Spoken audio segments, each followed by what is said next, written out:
Hi, welcome to another episode of the One Lung Lounge. My name is Ashley, and I am so excited to be chatting with my good friend Wyatt. I met Wyatt, gosh, was it like a year and a half ago now? Yeah. Yeah, at Longevity, I think it's where we met. So excited to chat with you today. And we can just dive in. Do you want to introduce yourself? Sure. Hi, I'm Wyatt. I was diagnosed with stage 4 non-small cell lung cancer with a mutation KRAS G12D in January of 2021. And I live here in Chicago.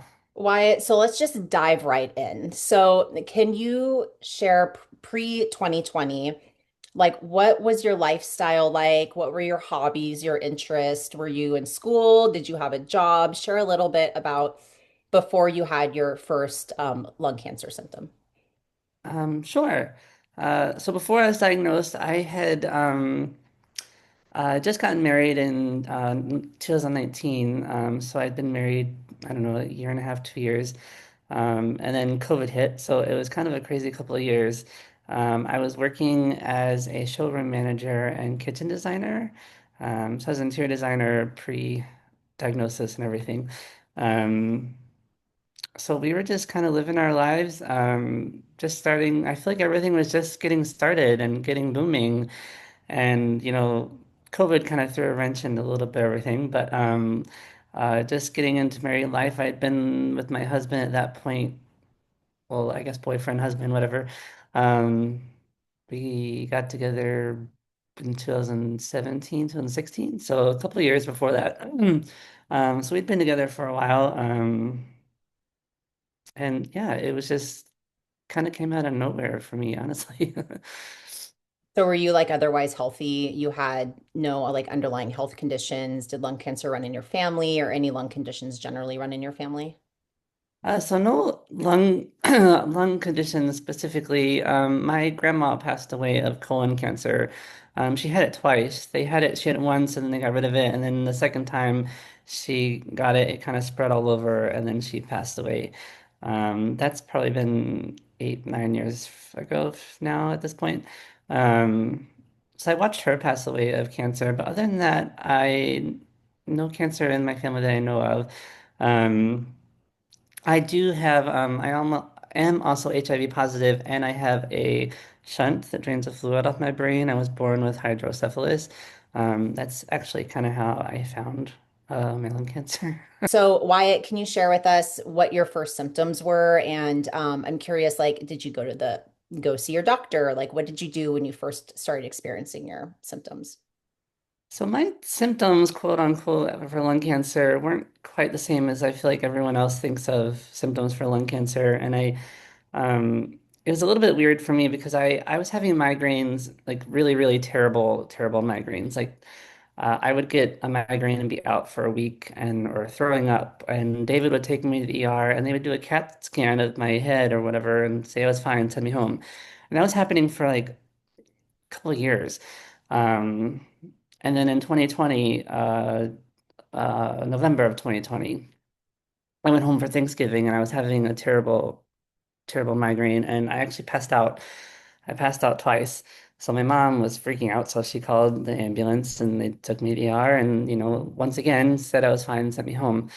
Um, and then back in Chicago, we came back home and I was still having this terrible migraine. I lost sight in one eye and I couldn't open my hands. My hands were clenched and we were scared. We didn't know what to do. We were like, do we go to the ER again?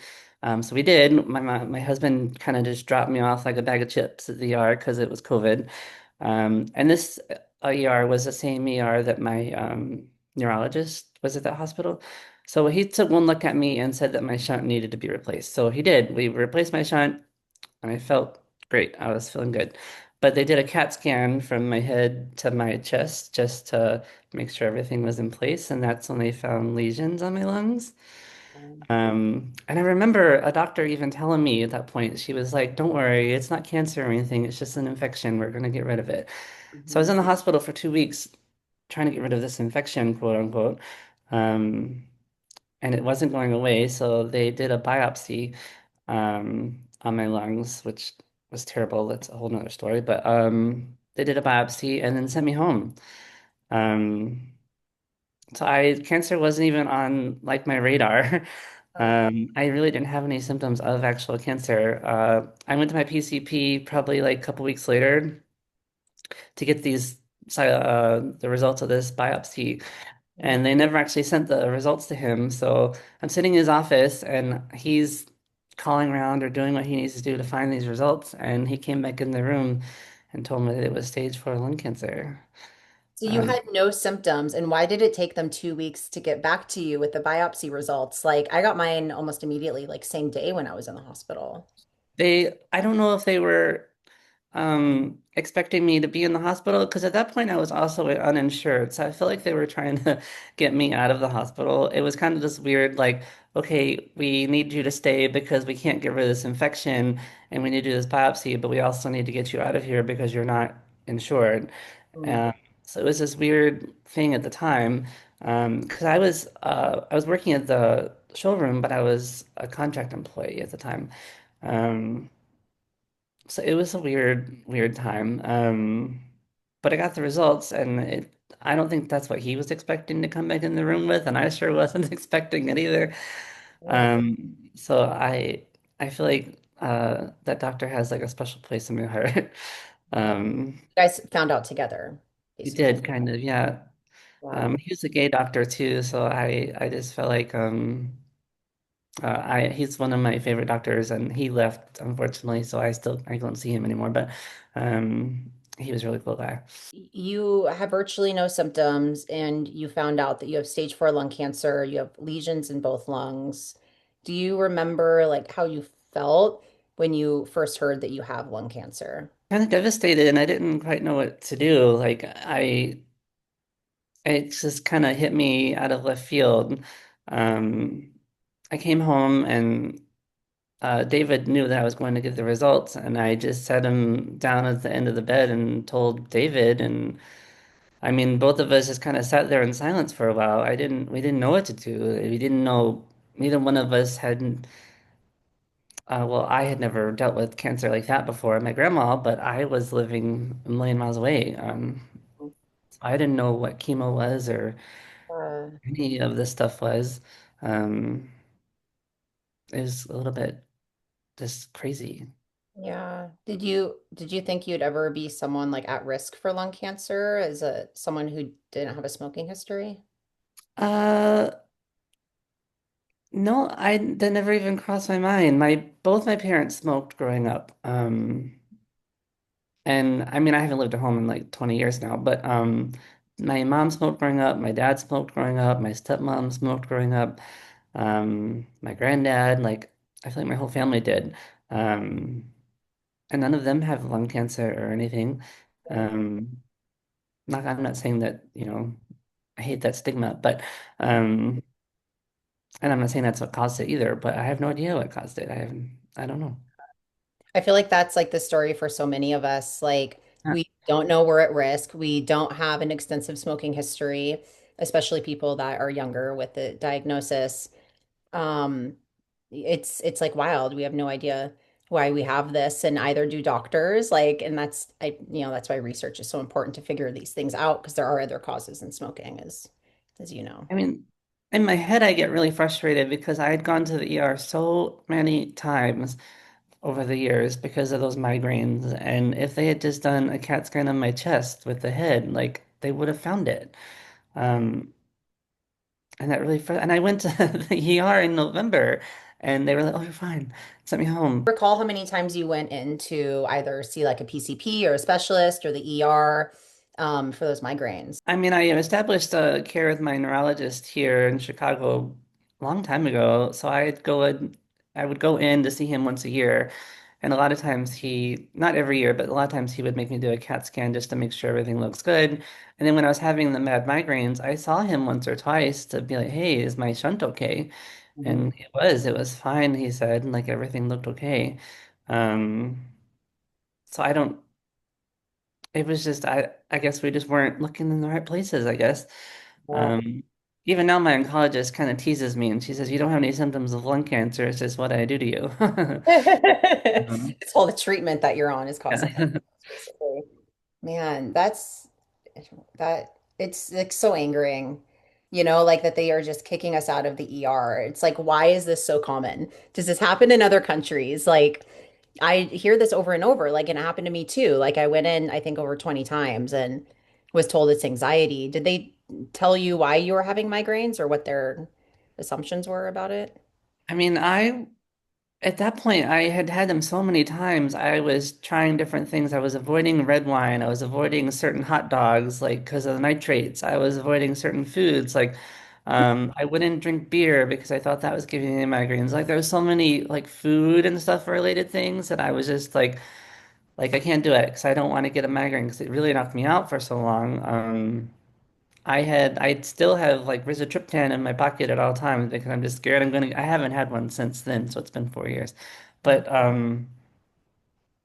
I don't know. They never really figured out a reason. I tried a yearly shot for a while back in the day. I can't, a Jovi, I think is what it's called. Not a yearly shot, a monthly shot. That was supposed to keep them at bay, and that helped for a minute. I don't know. I tried all kinds of stuff for those darn migraines.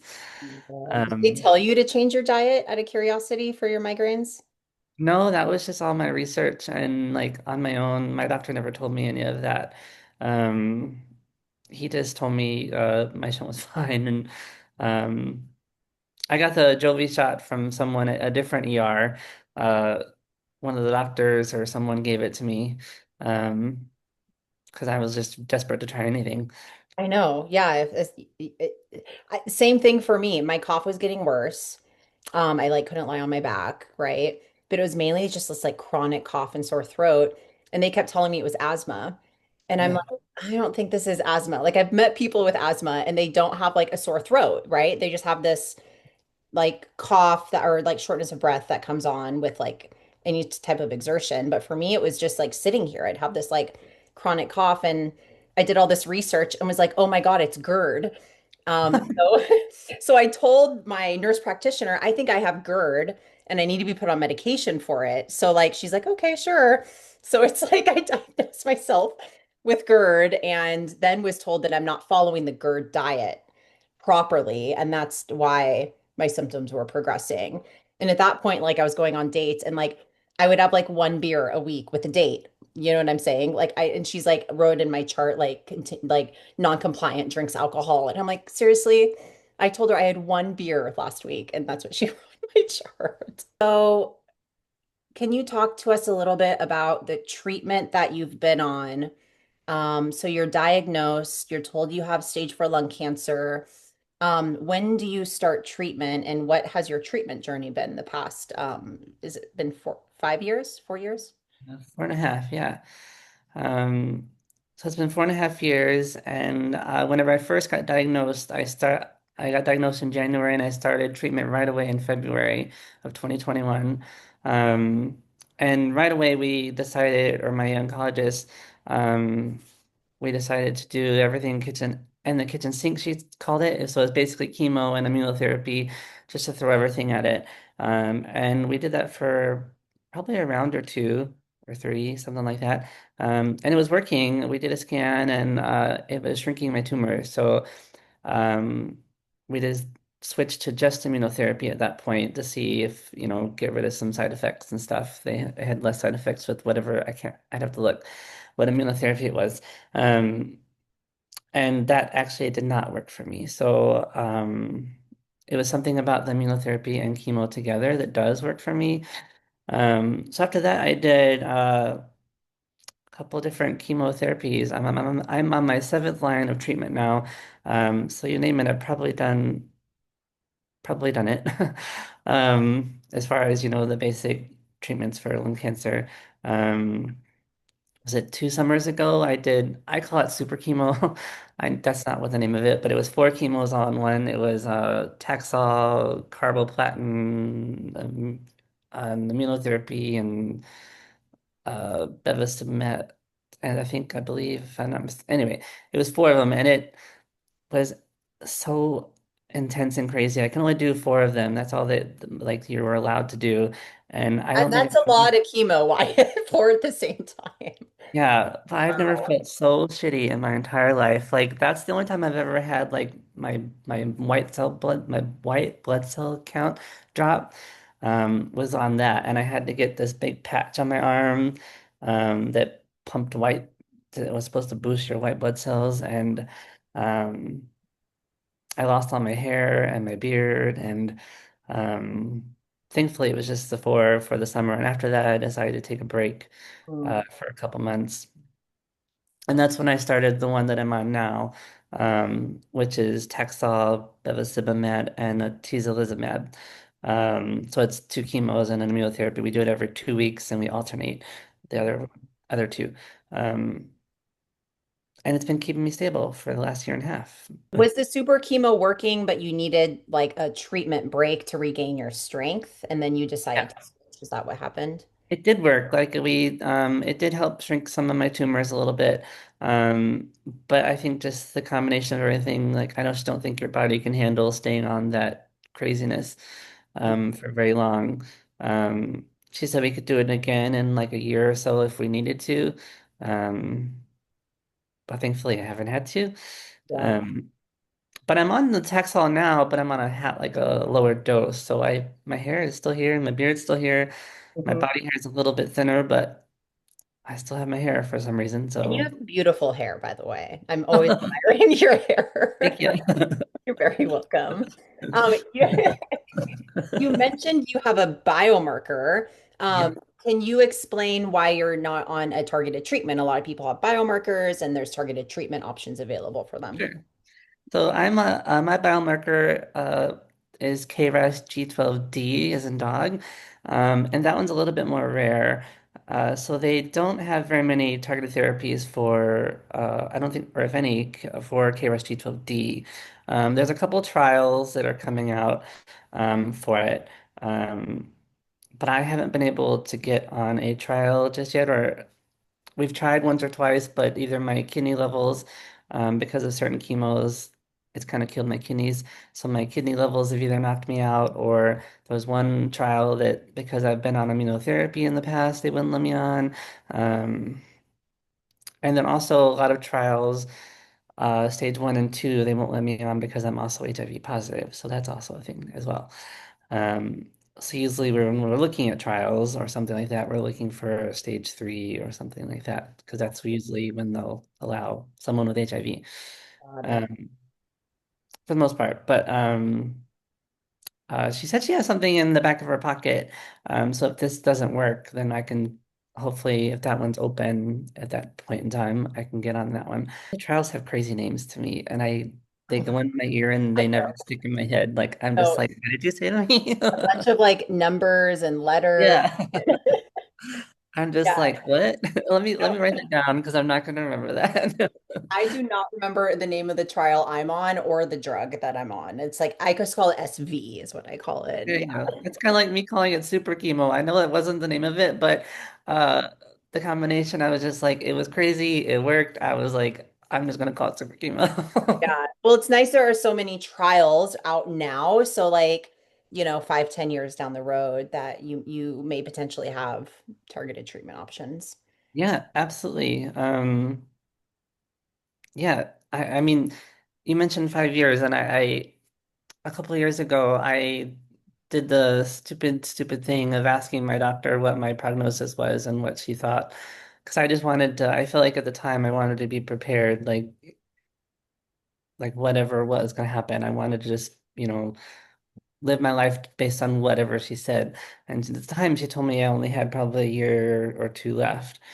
And so I traveled and I did all kinds of crazy stuff, but this has been 2 years, a year later, maybe 2.5. I'm still here. So I'm coming up on the 5 year mark, and that's always been the crazy mark. They say you Google anything, and so I'm a little nervous coming up on 5 years, but I still feel good and I'm still here. So It like makes me want to cry. How are you going to celebrate once you hit this 5 years? What month is it and how are you going to celebrate? it'll probably be it's next February. It'll be when I started treatment, I guess, or next January is when I got diagnosed. So either one, I guess. Mm. Um, this past year, David threw me a cancerversary party, but next year maybe we'll do something a little bit bigger for the 5 years. Um, I feel like that's a pretty big one to hit, right? Um, yeah, Yeah. Well, when you throw yourself a party, please invite me 'cause I will absolutely. Come on celebrate over. you. Wherever you are, I will be there to celebrate you. Yeah, I love that. Me too. Well, Wyatt, thank you so much for sharing your story. And I look forward to chatting next about life after your diagnosis. I love you. I appreciate you. And thank you. Oh, thank you. I appreciate it. It's been such a fun time.